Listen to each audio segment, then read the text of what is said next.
Summer Specialist Dr. Jackson Crawford at the University of Colorado. And today I'm back again at one of my favorite places in Colorado, the Morrison Natural History Museum, with Director and Curator Matthew T. Mossbrucker. He's going to tell us a little bit about his new Utahraptor. Hi, well thanks for coming, Jackson. We always love having you here. And I'd like to introduce you to someone, Dr. Crawford. This is Red. Wonderful to meet you, Red. Does have a little bit of a reddish tint, but also, of course, a tribute to Raptor Red, the book by our friend Robert T. Bacher. Right. Yeah. Well, Dr. Bacher's been a good friend to the museum over the years, and one of my mentors and one of your heroes. Oh, there you go. Shake his paw. Yeah. No shaking. Is it a she or a he? We don't know. This is actually a composite between multiple specimens from two different quarries from the lower Cedar Mountain Formation in eastern Utah. Okay. The reason why we have it here in Morrison is because nearby we have rocks that are roughly the same age in our Lytle Formation, and because we don't know a lot about our local Lytle Formation, we put up this Utahraptor kind of as a symbol for the terra incognita of the early Cretaceous. So kind of extrapolating. A little bit, yeah. I have found some tank dinosaur tracks that are very similar to the tank dinosaurs that produced, that were in the quarry that produced the first Utahraptor skeleton. When you say tank dinosaurs, is that ankylosaurs? It's an ankylosaur. Think of the clubtail dinosaurs without a tail on them, a clubtail. Like a nodosaur? Kind of like a nodosaur, but smaller. They have a trapezoidal shield over their rumps. They're called polacanthus. Animals like Gastonia and, true polacanthus and Hyleosaurus help to make what it means to be a dinosaur. Okay. They're part of the trinity of dinosaurs. Megalosaurus, iguanodon, and Hyleosaurus define what it means to be a dinosaur in the classical sense, going back to 1842. That's the first three genera that were known. Yeah. Right. Yeah. So tell us a little bit about Utahraptor, what we know about this animal, how it lived. That's a great question because there's a lot that we don't know about Utahraptor. How familiar am I with giving that answer to people? Yeah, and that's like, well, we don't know. And then we know that the animal exists. Right. We know its general position and its local ecosystem. But honestly, there's so much about this animal that we don't know that I would like to know. Just that single page that you would get in a naturalist guide when you visit Rocky Mountain National Park and you read about a black bear and you understand its range, its diet, its reproductive history. We don't know that for sure with Utahraptor. That's still information that we need to glean out of the rock and the fossils. It'll come with time, but it's something we don't yet know. Well, now you use black bear as an example, just as an analogy, but is that an analogous maybe position on the food chain for an animal like this? Because the size is about the same. Right. This is kind of a bear-sized animal, maybe. Yeah, probably heavier, actually. Yeah, roughly 500-600 pounds for this individual. Bears being omnivorous, maybe not the greatest ecological analog.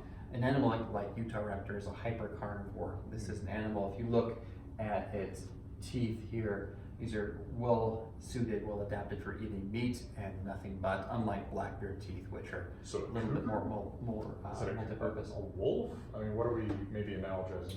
Yeah, these are apex predators, so like a wolf or a cougar, absolutely. Do you think they hunted in packs, or would this be an individual hunter? Or is that just one of those things we can't guess? That's a great question. There is a block of sandstone being prepared in Utah right now that has multiple Utahraptor individuals in it, both adults and juveniles. Don't know for sure yet if those are animals that are potentially related, died in the same place at the same time. The taphonomy of the site has been interpreted as quicksand type quarry, animals being mired. Has yet to be published yet, so I don't know. So maybe just a predator trap, and so they all... Yeah, I think that's probably the safest interpretation. The only raptors that we know of that more likely social were Deinonychus, first discovered in the late 1960s by Grant Meyer, and who led John Ostrom and his students to that site.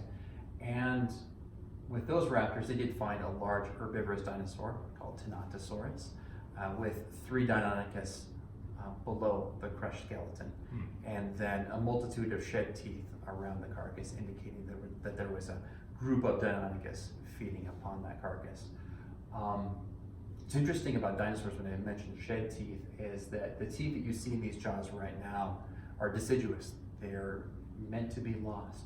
Dinosaurs had a never-ending supply of teeth in their jaws and could lose and regrow teeth throughout their lives.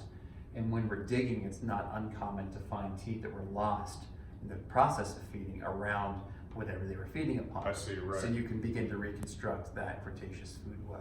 That's pretty damn cool. Yeah. Yeah, so something like an alligator's teeth. Very much so, yeah. Right, okay. Yeah. Now, what is this particular Utahraptor, the way you have it mounted, what is it doing? Because this is a pose. I've never seen a mounted dinosaur. Yeah, I get bored with attacking dinosaurs all Sure. the time. You know, I've seen lots of mounts of raptor dinosaurs that are running and jumping and pouncing and generally behaving badly. If you were to travel back in time 125 million years ago to what is now the western US and see a raptor, what would it be doing? Is it going to be spazzing out, or is it going to be doing what modern animals do today, which is, if you're a big carnivore, you're going to be chilling out most of the time. Right, sure. So I wanted to portray this dinosaur in a more average pose, a more realistic pose. So I have it resting. You'll notice that the back legs are folded up. It's resting on its ankle, which is fun because dinosaurs walked on their toes. So it's fun to see a dinosaur foot in that shape. And you'll notice that there's this big strut of bone descending down from the hips. It's actually part of the hips themselves. Those are the pubis, and they form, when you can't see this from the camera, kind of a boot-like structure. And the animal is resting upon that now. It's kind of a built-in rocking chair. It's great for camping. Now, what behavior is this animal engaged in right now? Looks like it's eating itself, right? That would be a simple interpretation of that, maybe. That's fine. Yeah. It's not terribly inaccurate. We know from other raptor specimens that the forelimb bones, called this bone in your arm, this bone here in the raptor, they're studded with bumps that correspond to feathers. We've seen this in Velociraptor, seen it in Dakota raptor. Utahraptor is no different, in that flight feathers used for display purposes would have been attached to the forelimbs, not for flying. These are for basically doing the equivalent of an early Cretaceous sexy dance to attract mates, defend territory, make itself look bigger and more attractive. And if you've ever had birds before, if you've ever had, whether it's a parakeet or backyard chickens and ducks, Right. you'll notice when these animals are preening their feathers, what they're doing is spreading an oil from the uropygal gland near the cloaca, its rump, over the feathers to waterproof them. But they're also knocking off dust, parasites, and trying to rearrange the feathers into the proper anatomical position, because as they move around, they get shuffled. And what this animal is doing is aggressively preening its display feathers on its forelimb. Now, could its mouth reach its cloaca? I mean, it looks like it would have to kind of Marilyn Manson it to do that.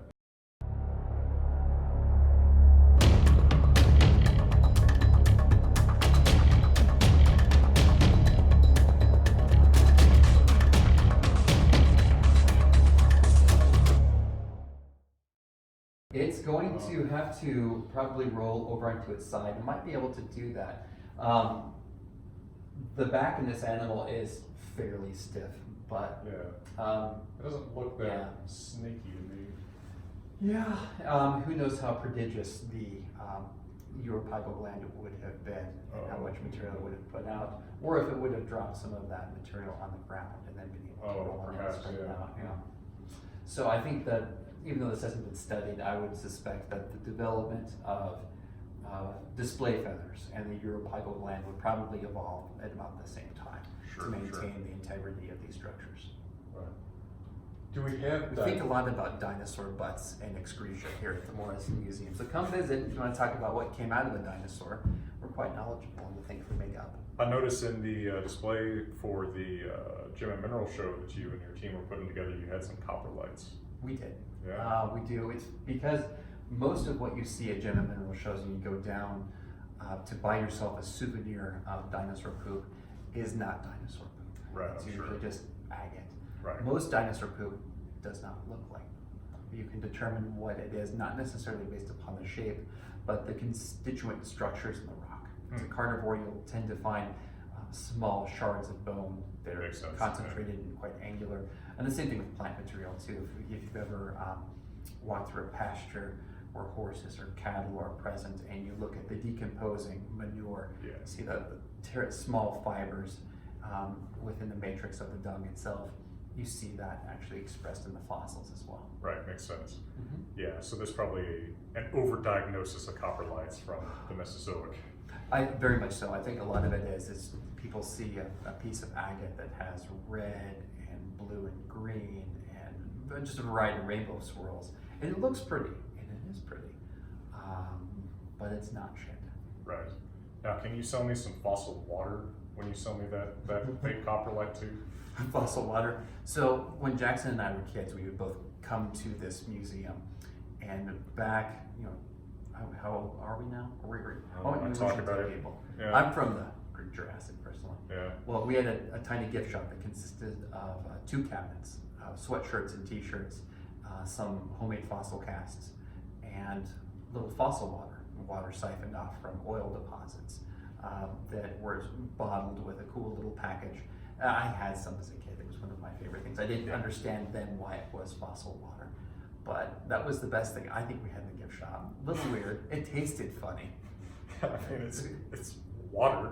Like, I think all water is hypothetically the same age. With petroleum distillates in it. It's just, the thing that was important is it was water that was trapped post-burial from. So it had not been through any animal systems since the Mesozoic was kind of the It had idea. been trapped since the time of the Western Interior Cretaceous Seaway. It was a weird gift item, I guess. Yeah. That kind of encapsulates this place a bit. Yeah. Not anymore. No, we're very professional these days. Yeah. Talking about dinosaur Got a butts. Utahraptor. We do have a Utahraptor. Dinosaur butts. I think you can even buy dinosaur butts in the new gift shop. Isn't that a particular? We do have nice fossil casts, although I don't think we have a butt for sale. You can come and pet dinosaur butts here. It's one of the fun things about our museum is you are allowed the close encounter with the dinosaur so that you can touch a lot of the casts or original specimens. Well, that is really special, right? Because kids want to touch, right? Oh, there's Tyrannosaurus, and somebody says, "Oh, don't touch it," but the kid wants to feel, see the tooth is sharp, or wants to, touch that toe. Right. Right. And well, I think you and I discussed this earlier as the director and curator when I was thrown into that position a long time ago. that was about 10 years before I was thrown into the position of chief publicity officer. That's right, which you started today. You're doing a great job. Thank you. By the way. Thank you. I really just wanted to create a natural history museum focused on paleontology that I would have wanted to visit when I was a kid. Yep. The nice little gift shop, lots of locally relevant, hands-on fossils, both original and cast, the ability to go into a lab and clean real dinosaur bones and talk to people that were knowledgeable about fossils. Well, that's one of the most special things about this place to me is you come in here and you say, this was here, Right. right? Or at least some animal probably like here. this was Right. here. Yeah. Right. I mean, it's not just like, this comes from this quarry 1,000 miles away or a different continent away, Right. right? We are looking at things that largely came from right here in Colorado. Right. Yeah. Yeah, we were making that local connection, trying to get people to think about Earth history and life history, not just in the sense of our human experience, which is an ancient one. That's obviously something you specialize in, but going beyond the human experience on this planet, going into deep time and trying to understand what life was like, what these landscapes were like. One of my favorite concepts that we try to push across to folks as they come through the museum is that just about any habitat that they can think of, from deserts, oceans, rainforests, you name it, we've had in this very spot where we're filming a segment right now, just at various times. And then consequently, the life that inhabited these various landscapes or seascapes was wildly varied as well. Of course. So. Now, do you think there were ever actual living dragons in any of those landscapes? Well, it depends on how you define a dragon. So if you think of this animal as dragony, sure, why not? People have been finding fossils for thousands of years. For as long as there have been people have been finding fossils and trying to interpret them through the lens of the society that they were a part of and the stories that they already had and that they already knew. So I think a lot of the legends of dragons are the result of people finding fossils of dinosaurs and of other animals. What did you and mixing practice? them. What did you practice this spiel for? I don't know. I did this thing once. Yeah. I did this thing. I had to bait you with that question. Yeah, that's fine. I one time I filmed a pilot for a show. It didn't go anywhere, but that's okay. It was a great experience. Met some Matthew great folks. T. Mossbrucker will prove to you that dragons are real. This will get you flying. Yeah, Exactly. CGI dragon. Yeah. Yeah, my original surname was Targaryen. So I'll be yeah, yeah. I have to dye my hair brown because it's actually white. Hmm. Yeah, That's, it's a thing. that seems plausible. Yeah. All right, sir. Well, thank you for telling us about Utahraptor. Any concluding thoughts about this dinosaur or other dinosaurs in your museum? You know? No. All right. Well, from beautiful Colorado, we're wishing you all the best.